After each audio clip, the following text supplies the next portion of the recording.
ఇప్పుడు కాటా శ్రీనివాస్ గౌడ్ పేరు ఎత్తినారు అనుకో, మనం అమ్ముడు పోయినామని మళ్ళీ అంటారు.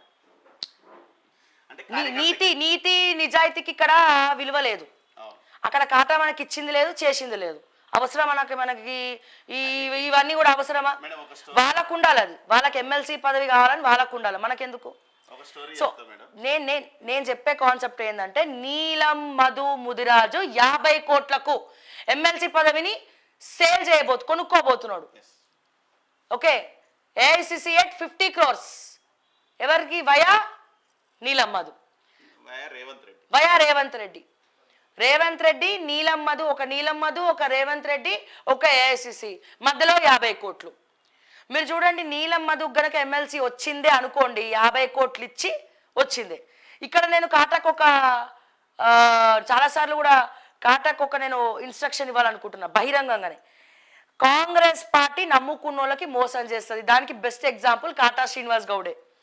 నేనేమంటున్నా, ఫ్యూచర్లో కూడా మీకు టికెట్ కాంగ్రెస్ ఇస్తుందని నాకు నమ్మకం లేదు, బరాబర్ లేదు. బైఫర్కేషన్ అయ్యి 2 నియోజకవర్గాలుగా చీలినా మీకు మళ్ళీ ఇంకొకరిని ఉన్న తీసుకొచ్చి ఆడ పెడతారు, ఇస్తారు. లేదా ఇప్పుడు కొత్తగా ఏదో గాలి అనిల్ కుమార్ గాలిగా తిరుగుతూ ఉన్నాడు, ఆయన కూడా కబ్జాలు పెట్టిండు అక్కడ. గాలి అనిల్ కుమార్ కూడా పాత్ర ఉన్నది. సో మిమ్మల్ని ఖచ్చితంగా టికెట్ ఇవ్వరు నాకు తెలిసినంత వరకు. అయితే మీరు టికెట్ తెచ్చుకోవాలి, లేదా మీ పార్టీ మోసం చేసేటువంటి కాంగ్రెస్ పార్టీకి ఈ ప్లేస్లో ఎవడున్నా ఈ పార్టీకి రాజీనామా చేస్తుండే. మరి మీరు ఎందుకు చేయలేదేమో తెలియదు, కానీ మీకు మాత్రం కాంగ్రెస్ పార్టీ ఖచ్చితంగా మోసమే చేస్తుంది, బరాబర్ రాసి పెట్టుకోండి. ఒకవేళ కాంగ్రెస్ పార్టీ నుంచి మీరు టికెట్ తెచ్చుకున్నా నెక్స్ట్ టైం మీరు గెలవరు. ఎందుకు అంటే కాంగ్రెస్ ఎక్కడా గెలవదు తెలంగాణలో నెక్స్ట్ టైం. ఎందుకు? ఇప్పటికిప్పుడు ఎలక్షన్ పెట్టినా కాంగ్రెస్ పార్టీ తెలంగాణలో గెలవదు. ఎందుకంటే ముచ్చమడలు పట్టించినారు ప్రజలకి వీళ్ళ అడ్మినిస్ట్రేషన్తో. 6 గ్యారంటీలు ఫెయిల్ అయినాయి. సో అందుకే మీరు కాంగ్రెస్ నుంచి టికెట్ తీసుకున్నా మీరు గెలవరు. ప్రజాక్షేత్రంలో జనక్షేత్రంలో ఉండి కొట్లాడితే ఏ పార్టీ కాకుండా ఇండిపెండెంట్గా నించొని మీరు గెలిచినా మీకు ఏదో సానుభూతి పరంగా ఇంతకుముందు ఓడగొట్టినాం కాబట్టి ఇప్పుడు గెలిచే అవకాశం ఉంటుంది తప్ప, మీరు కాంగ్రెస్ పార్టీ నుంచి టికెట్ ఆశించినా మీరు గెలవరు. పాయింట్ నెంబర్ 1, మహిపాల్ రెడ్డి రాజకీయ సన్యాసం పుచ్చుకోవాల్సిందే. ఆయన రేపు పొద్దున హరీష్ రావే మహిపాల్ రెడ్డిని కాంగ్రెస్లోకి పంపించండి, అందరికీ తెలుసు. టిఆర్ఎస్ నుంచి గూడెం మహిపాల్ రెడ్డి వచ్చాడు. ఓకే, గూడెం మహిపాల్ రెడ్డి ఒకవేళ కాటా శ్రీనివాస్ చేతిలో ఓడిపోతాడేమో అని ఇమీడియట్ గా నీలం మధును పంపించారు. గూడెం మహిపాల్ రెడ్డి బీఆర్ఎస్ నుంచి కంటెస్ట్ చేయాలి, నీలం మధు కాంగ్రెస్ నుంచి కంటెస్ట్ చేయాలి. ఓట్లు చీల్చాలి. ఓట్లు చీల్చడం కాదు, కాంగ్రెస్ నుంచి నీలం మధు గెలుస్తాడు, లేదంటే అటు నుంచి గూడెం మహిపాల్ రెడ్డి గెలుస్తాడు. ఈ రెండే ఉన్నాయి ఆప్షన్స్. సో వీడు వాళ్ళ బినామీనే, ఈయన నీలం మధు ఆయన బినామీనే, గూడెం మహిపాల్ రెడ్డి ఆయన బినామీనే. సో ఇద్దరిని సేమ్ సెట్ చేసుకున్నారు వీళ్ళు. అక్కడ కాంగ్రెస్ లో కూడా లాబింగ్ చేసి డబ్బులు ఇచ్చారో ఏం చేశారో టికెట్ అయితే తెచ్చారు. ఇక్కడ ఏం జరిగిందంటే కాటా శ్రీనివాస్ అన్నకి ఈయనకి ప్రజాబలం ఎక్కువ ఉంది. ఈయన అప్పటికే వీళ్ళ వర్గము వీళ్ళ మనుషులు కాంగ్రెస్ పార్టీ నాయకులు 2 వర్గాలు, BRS and Congress. All of sudden ఈయన ఓన్లీ ముద్రాజ్ అనే క్యాస్ట్ ముందలు పెట్టుకొని వచ్చాడు. కాంగ్రెస్ టికెట్ ఇస్తే అది ఇది ఈక్వేషన్స్ కలిసి వస్తాయి, డబ్బు ఉంది, గెలుస్తా అన్నాడు. ఇక్కడ వీళ్ళకి పటాన్చెరు ఇంపార్టెంట్. కొల్లూరు ఎక్కడుంది? పటాన్చెరులో ఇండస్ట్రియల్ ఏరియా ఎక్కడ ఉంది? పటాన్చెరులో ల్యాండ్ బ్యాంక్ ఎక్కడ ఉంది? కొన్ని వేల ఎకరాల ఇన్వెస్ట్మెంట్స్, బీఆర్ఎస్ కి సంబంధించిన ఇన్వెస్ట్మెంట్ పటాన్చెరు కాన్స్టిట్యున్సీ లో ఉంది. అది కేటీఆర్ కైనా హరీష్ రావు కైనా, కేటీఆర్, హరీష్ రావు, కేసీఆర్, కవిత, సంతోష్ రావు, ఆరావు, ఈరావు, రావులు అందరి ఇన్వెస్ట్మెంట్ పటాన్చెరు చుట్టూ తిరుగుతా ఉంది. సో ఈ కాన్స్టిట్యున్సీలో వాళ్ళ మనిషి ఎమ్మెల్యేగా ఉండాలి, బీఆర్ఎస్ పార్టీ మనిషి ఎమ్మెల్యేగా ఉండాలి. అది ఏ పార్టీలోనైనా సరే, పార్టీలోనే ఉండని నా మనిషి నేను, అరే ఆ సంతకం పెట్టరా, అరే ఆడేదో లొల్లి జరుగుతుంది పంపిరా మనుషులు అంటే వ్యవహారం చేసే ఒక వాచ్మెన్ కావాలి. సో ఆ వాచ్మెన్ కోసము బీఆర్ఎస్ చాలా తెలివిగా డ్రామా ఆడింది. నీలం మధుని బీఆర్ఎస్ నుంచి కాంగ్రెస్ కి పంపించింది. నీలం మధు టికెట్ తెచ్చుకున్నాడు, మళ్ళీ ఓడిపోయింది. మరి టికెట్ కోల్పోయాడు. బీఎస్పీ ఎవరిది? బీఎస్పీ అధినాయకుడు ఎక్కడున్నాడు? ఈయన తెచ్చుకున్న టికెట్ బీఎస్పీది కదా, బీఎస్పీ అధినాయకుడు ఇప్పుడు ఎక్కడున్నాడు? లేడు కదా, ఎక్కడున్నాడు? బీఆర్ఎస్ లో ఉన్నాడు. బీఆర్ఎస్ అంటే అప్పటికే ఇంటర్లింక్, అంటే పార్టీ ఓడిపోగానే కూడా ఓడిపోయినాక కూడా బీఎస్పీకి పోయింది. బీఆర్ఎస్ కి పోయింది. బీఎస్పీ నాయకుడు సపరేట్ గా ఇన్నిట్లో ఒక పార్టీ కిందే ఉన్నాడు. అంటే నువ్వు టికెట్లు ఇవ్వలేకపోతే నేను ఇస్తా, ఎక్కడైనా ఓట్లు చీల్చాల్సిన వస్తాయని. ఇక్కడ ఓట్లు చీల్చడానికి ఆయన ఏం చేశాడు? ఇక్కడ టికెట్ తీసుకున్నాడు. ఇక్కడ టికెట్ ఇవ్వడమే బీఆర్ఎస్ డ్రామా ఇదంతా కదా. లేదంటే బీఎస్పీ ఎందుకు ఇస్తుంది? మన పార్టీలోంచి వెళ్ళిపోయినాడు, మనకి గూడెం మహిపాల్ రెడ్డి ఇంపార్టెంట్, నువ్వు టికెట్ ఇవ్వకని చెప్పాలి కదా. మరి బీఎస్పీలో ఎందుకు టికెట్ సంపాదించాడు, ఎలా సంపాదించాడు అంటే బీఆర్ఎస్ నీలమ్మదికి టికెట్ ఆయన కాంగ్రెస్ ఓట్లను క్యాస్ట్ ఓట్లు తీసేస్తాడు. మనకు ఆల్రెడీ ఓట్ బ్యాంక్ ఉంది గూడెమేపల్ రెడ్డిది, ఎందుకంటే 10 ఏళ్ళ నుంచి అధికారం ఉన్నా కాబట్టి భయానికో భక్తికో డబ్బుకో పని జరుగుద్దని చెప్పేసి ఆ టికెట్ ఈయనకి ఇచ్చారు. సో ఇక్కడ మొత్తం ఎంటైర్ సిస్టమ్ అంతా కొలాప్స్ అయిపోయింది. కాటా శ్రీనివాస్ ఓడిపోయింది.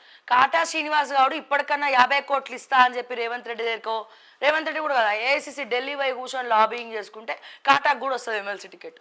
ఈయన 50 కోట్లు బేరం పెడితే ఈయన 60 కోట్లు పెట్టారు. ఎవరు మనిషి? బీఆర్ఎస్ మనిషి, కాంగ్రెస్ మనిషి? బీఆర్ఎస్ మనిషి. మరి బీఆర్ఎస్ మనిషిని ఎందుకు వీళ్ళు నెత్తిని పెట్టుకుని ఊరేగుతున్నారు కాంగ్రెస్ వాళ్ళు? ఎందుకు పోతేనే అపాయింట్మెంట్ ఇస్తున్నాడు రేవంత్ రెడ్డి? ఎందుకు పోతేనే సెక్రటరియట్ లో? బహుశా రేవంత్ రెడ్డి కూడా బీఆర్ఎస్ మనిషి పోర్ట్ఫోలియో ఉందని, ఏ పోర్ట్ఫోలియో ఉందని నీలం మధు సెక్రటరీ తిరుగుతున్నాడు, ఏ పోర్ట్ఫోలియో ఉందని మినిస్టర్ చుట్టూ తిరుగుతున్నాడు, ఏ పోర్ట్ఫోలియో ఉంది? సరే మీరు క్యాస్ట్ ఈక్వేషన్ లో మీరు ఈ రాష్ట్రం గురించి మాట్లాడుతున్నారు, ఆయన పక్క రాష్ట్రం కూడా తిరుగుతున్నాడు. ఇక్కడ ఈ రాష్ట్రంలో క్యాస్ట్ ఈక్వేషన్ లో నేను ఏదో నా ముదిరాజ్ సామాజిక వర్గాన్ని ఉద్ధరించడానికి తిరుగుతున్నా అని చెప్పినా కూడా ఏం ఉద్ధరించారు? ముదిరాజులను ఏం చేసిండు? ఎవరికి ఎక్కడైనా ఒక భవనం కట్టించావా, ఒక స్కూల్ కట్టించావా, ఒక వృద్ధాశ్రమం కట్టించావా? ట్రస్ట్ పేరుతో కొంతమందికి వచ్చిన వాళ్ళకి చిన్న చిన్న చెక్కులు అట్లా డబ్బులు ఇస్తున్నాడు. అది ఎవరైనా ఇస్తారు, మనం కూడా ఇస్తాం రేపటి నుంచి. అవును, మనం కూడా ఇద్దాం మేడం. 20,000 చెక్కులు ఇవ్వడానికి ఏముంది? మనం మనకు ₹1,00,00,000 వస్తే 50,000 లక్ష రూపాయలు 10 లక్షలు ఖర్చు పెట్టడం ఏముంది? సో ముదిరాజ్ సామాజిక వర్గానికి నీలమ్మది ఈ రోజు వరకు చేసింది ఏం లేదు. ముదిరాజ్ సామాజిక వర్గాన్ని అడ్డం పెట్టుకొని ఈయన ఉల్టా రాజకీయం చేస్తున్నాడు. మా సామాజిక వర్గం పెద్దది, నాకు అన్యాయం జరిగితే మా సామాజిక వర్గానికి అన్యాయం జరిగింది. అండ్ చిట్టుకూల్ అనే గ్రామంలో మొత్తం డబుల్ రిజిస్ట్రేషన్లే. మొత్తం డబుల్ రిజిస్ట్రేషన్ కాదు, అసలు గవర్నమెంట్ ల్యాండ్స్ ఎక్కడ? వెంచర్లేసిన ల్యాండ్లు ఏవి? వెంచర్ల ల్యాండ్లు మాయమైపోయింది. వెంచర్లు అన్ని ఎగిరిపోయినాయి. 91 ఎకరాల వెంచర్ మాయమైపోయిందట. ఏమేంద్ర బాబు అంటే ఈ వెంచరే లేదు ఇక్కడ, వాడు మీకు అమ్మినప్పుడు ప్లాన్ అప్రూవల్ తీసుకోలేదు అంటాడు. కాల్స్ వస్తున్నాయి మాకు. ఇంకొకడు 286 సర్వే నెంబర్ వాడు మొన్న పోతే పిల్లర్స్ వేస్తున్నాయి అన్న, పిల్లర్స్ వేస్తున్నాయి కదా అంటే వాడేమంటాడు, అన్న మా దరిద్రం అదే కదా, మాకు రిజిస్ట్రేషన్ డాక్యుమెంట్ ఈసీ మార్చి చూపెడుతుంది, పిల్లర్లు నీలమ్మ వేస్తున్నాడు. అడిగితే నీకు వాడు సరిగా అమ్మలే అంటాడంట. సరిగా అంటే సరిగ్గా అమ్మడం అంటే రిజిస్ట్రేషన్ వాడికి తెలియలేదా? అదే రిజిస్ట్రేషన్ వాడు వీళ్ళకి కూడా రిజిస్ట్రేషన్ చేస్తున్నాడు. సో ఇట్లా ఉంది. అంటే ఏ రకంగా నీలం మధు గారు కూడా మైపాల్ రెడ్డి తర్వాత మైపాల్ రెడ్డి లాగా కబ్జాలు పెట్టిండు. రెడ్డి కన్నా పెద్ద మైపాల్. అదే మరి ఈయన మీద కూడా ఎంక్వైరీ చేయాలి కదా. మరి ఏ పోస్ట్ ఉంది కాంగ్రెస్ తరపున? అంటే ఇంకా ఏ పోర్ట్ఫోలియో లేకుండానే గిట్లా చేస్తే రేపటి నాడు ఎమ్మెల్సీ తెచ్చుకొని 50 కోట్లు పడేసి ఇంకా 150 కోట్లు సంపాదించుకుంటాడు, ఇంకెక్కువనే సంపాదించుకుంటాడు. ఏ ప్రాతిపదికన ఇదంతా కూడా? సో నీలం మధు ముదిరాజ్ గారు కూడా నాకు తెలియదు, ఇంతకు ముందు నేను సపోర్ట్ చేసిన, చాలా సపోర్ట్ చేసిన, కాటాకి సపోర్ట్ చేసిన, ఇటు నీలం మధుకు కూడా సపోర్ట్ చేసిన. ఎందుకు? మైపాల్ రెడ్డి అనే ఫస్ట్ నా మైండ్లో ఏముండే అంటే మైపాల్ రెడ్డి అనే అతను ఎమ్మెల్యేగా ఉండద్దు పటంచేరుకి. అక్కడ ప్రజలు పెద్ద దొంగ దుర్మార్గుడు మైపాల్ రెడ్డి, ఒక పెద్ద దుర్మార్గుడు. అతని నుండి ఎవరైనా సరే ఆఖరికి నీలమ్మదైనా కాటా అయినా సరే అధికారంలోకి రావాలి, వాళ్ళు గెలవాలి ఎమ్మెల్యేగా అని చెప్పి కోరుకొని ఇతను వెళ్ళిపోవడం కోసం వీళ్ళకి ఎంకరేజ్ చేస్తే మొత్తం తలకిందులైంది. ఈయన కూడా కబ్జా కోరే అని అర్థమైపోయింది. అసలు ఎన్ని కాల్స్ వస్తున్నాయండి చిట్కుల నుండి మనకి? మొత్తం పటంచెరు కాన్స్టెన్సీ నుంచి ఇప్పుడు కోమట్కుంట చెరువు ఏదైతే మేము రుద్రారం చూపించినామో అందులో 3-4 వస్తారు. ఇగో ఇది మాదే, అది మాదే అని ఎంతమంది ఫోన్లు చేస్తారు? కోమట్కుంట చెరువు మాదే అని చెప్పి చాలా మంది ఫోన్లు చేస్తున్నారు. వెనకాల 132 సర్వే నెంబర్లో ప్రభుత్వ భూమి ఉంది, 80 ఎకరాలు. ఇప్పుడు ఈ ప్లాన్ అంతా ఏంది? కోమట్కుంట వీళ్ళు చొప్పు చేతులా పెట్టుకొని వెనకాల ఉన్నటువంటి 80 ఎకరాల ప్రభుత్వ భూమిని నొక్కేయాలని చెప్పి నీలం మధు గారు స్కెచ్. పైకేమో నీలం మధు అంచర్లు ఎక్కడ లేరు, మీకేమైనా తెలుసా అంటారు. కానీ వెనకాల ఎవడెవడు ఏమేమి గోతులు తవ్వుతున్నాడు ఏందనేది మొత్తం చిట్టా ఉన్నది మా దగ్గర. దాంతోనే ఇంత మాట్లాడుతున్నాం మేము. సో మొత్తానికి మొత్తం రాష్ట్ర వ్యాప్తంగా స్టోరీ ఒక ఎత్తు, పటంచేరు స్టోరీ ఇంకో ఎత్తు. సో నేనేమంటున్నా, నీలం మధు 50 కోట్లు ఇస్తే కాటా 100 కోట్లు ఇమ్మని. డబ్బులు లేవనుకోండి, ఆయన భూములకి వెళ్ళి 2 ఎకరాలు ఏఐసిసికి రాసిమ్మనండి. బస్తీ మీద సవాల్ అయితే ఎమ్మెల్సీ తెచ్చుకో, లేదా రాజీనామా చెయ్యి. ప్రజలు మీడియా చెప్పుతో కొట్టరా మేడం ప్రభుత్వాన్ని? అరే బరాబర్ అండి, పరువు పోతుంది కదా. అంటే ఇప్పుడు మనం ఎంకరేజ్ చేసినట్టు అంటారు, రేపు కామెంట్స్ మనం ఎక్కడ ఎంకరేజ్ చేస్తున్నాం? అయితే పార్టీలో ఉంటే పదవి తెచ్చుకోవాలా, లేదా రాజీనామా చేయాలంటున్నా నేను. పార్టీలో ఉంటే ఎమ్మెల్సీనా పార్టీ పదవి అంతే, టీపీసీసీలో పదవి తెచ్చుకోవాలి కాటా శ్రీనివాస్ గారు. లేదు అంటే రాజీనామా చేసి బయటకు వచ్చి. ఎందుకు? నీ కాంగ్రెస్ ఏం చేయనప్పుడు మీరు ఎందుకు పట్టుకొని పాకులాడాలి? కండువా ఒకటే బలం కాదు కదా. అదే అదే అంటున్నా. కండువా అంటే 4 పార్టీలు ఉన్నాయి. ప్రజాబలం ఇంపార్టెంట్, కండువాబలం కాదు. నేను చెప్పేది ఏంటంటే ప్రజాబలం ఉన్న నాయకుడే రాజకీయాల్లో ఎప్పటికైనా పర్మనెంట్గా రాణిస్తాడు. ఇది మాత్రం గుర్తుపెట్టుకోవాలి. అండ్ ఇంకోటి, ఈ దామోదర రాజనరసింహ గారు ఇప్పుడు మరి ఈ రంగప్రవేశం చేసినారు. మరి ఇప్పుడు ల్యాండ్ని కాపాడే నాథుడు ఎవడు? హైడ్రా రంగనాథ్ ఏమో ఇగో ఇక్కడ స్టేట్మెంట్, రంగనాథ్ గారేమో ఈయన మాత్రం ఏం చేస్తాడు? ఇప్పుడు మాలాంటి వాళ్ళని క్వశ్చన్ చేస్తాం, మేము మాత్రం ఏం చేయగలుగుతాం? క్వశ్చన్ చేసి మా బాధ మీకు అర్థం కాదు అంటారు వీళ్ళు. ఏమంటున్నాడు? కొన్నిసార్లు మనసు చంపుకొని పని చేయాల్సి వస్తుంది. అంటే ఆ మనసు ఏంది? వాళ్ళకి చేయాలని ఉంది, కబ్జా రాయల్ని ఎండగట్టాలని ఉంది రంగనాథ్ గారికి, కానీ ఇన్స్ట్రక్షన్స్ లేవు. మరి ఇంకా హైడ్రా పవర్స్ ఎందుకు? రేవంత్ రెడ్డిని అడగాలి, హైడ్రా ఎందుకు మరి? కానీ చాలా వరకు ఎఫర్ట్స్ పెడుతున్నారు, పని జరుగుతుంది, డౌట్ లేదు. రంగనాథ్ గారి సైడ్ నుంచి ఎఫర్ట్స్ పెడుతున్నారు, కానీ మెకానిజం మొత్తం సీఎం కమిషనర్ చైర్మన్ దీనికి.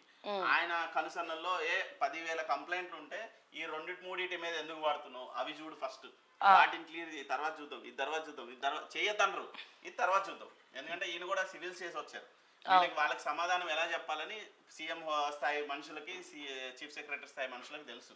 సో ఆయన ఏమంటాడంటే, ఇప్పుడు దామోదర్ ఏం అర్జెంట్ వచ్చింది అది పక్కన పెట్టు, మిగతా ఉన్నాయి చూడు, ఇదే క్లియర్ చేయి, అది చేయి, ఇది చేయి అంటారు. సో వీళ్ళకి ఏంటంటే సర్లే ఆ ఒక్కదాన్ని వదిలేస్తే మిగతా అన్నిటి మీద మనం యాక్టివ్ గా పని చేయొచ్చు అనే పాయింట్ ఆఫ్ వ్యూలో. ఇప్పుడు తర్వాత దామోదర కూడా దాంట్లో రేవంత్ రెడ్డి గారు నీకు కూడా ఏమన్నా కావాలంటే ఇస్తా, నేను షేర్ చేసుకుందాం, వదిలేసేవా నువ్వు సంపాదించుకున్నాను నాకు ఇస్తావా, నీకు ఎందుకు ఇస్తా అంటారు అట్లా కాంగ్రెస్ లో.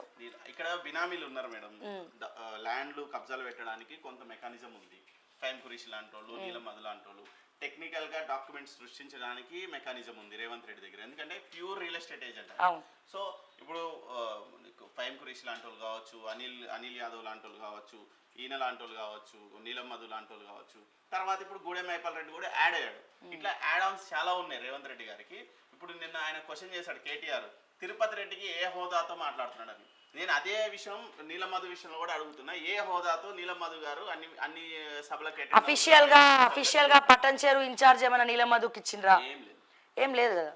లేకపోతే ఆయన ఏమైనా పట్టంచేరు ఎమ్మెల్యేనా? ఏం లేదు. మరి ఇంక ఏ హోదాతో వెళ్తున్నాడు?